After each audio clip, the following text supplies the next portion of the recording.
What's happening, guys? We're going to find out today if your iPhone 6 Plus can compete with the GoPro camera.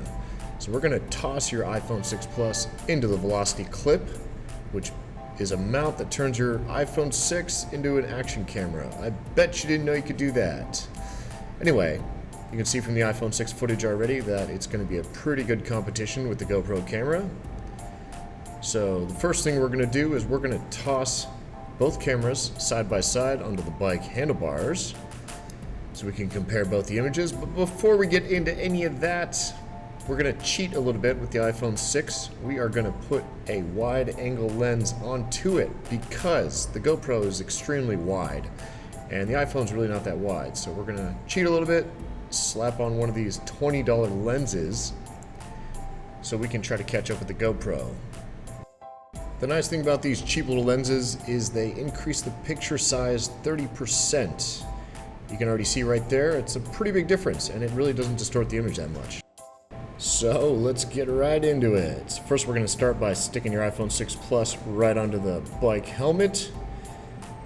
And again, we're using the Velocity Clip to mount it to the helmet, which is the exact same mount we're using to mount it to the handlebars. So let's start with the GoPro. Not bad. Comparing it with the iPhone 6, you can already tell there's a few differences. One being the color, it's a little bit lighter, and there's a little bit less angle, but it's actually really good. And now for some side-by-side action.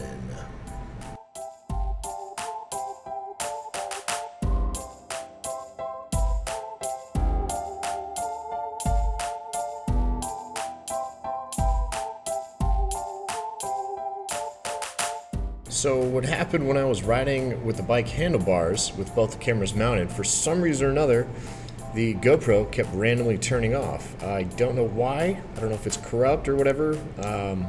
The timer said it was going, but the road wasn't even bumpy, but for some reason it just kept turning off. So I can't really show you any footage, but I do have some still shots when I'm just sitting in place, so we're gonna have to use that instead. You can already tell, just like before, the GoPro is a little bit darker. It's a little bit sharper on the edges too. Whereas the iPhone with the wide angle lens gets a little bit milky on the corners. But the iPhone 6 Plus is a lot lighter. And I can tell that the video is a lot smoother too. I don't know why. I don't know what the technical details are behind that, but overall it's a pretty fair comparison. There's pros and cons to each one of these cameras.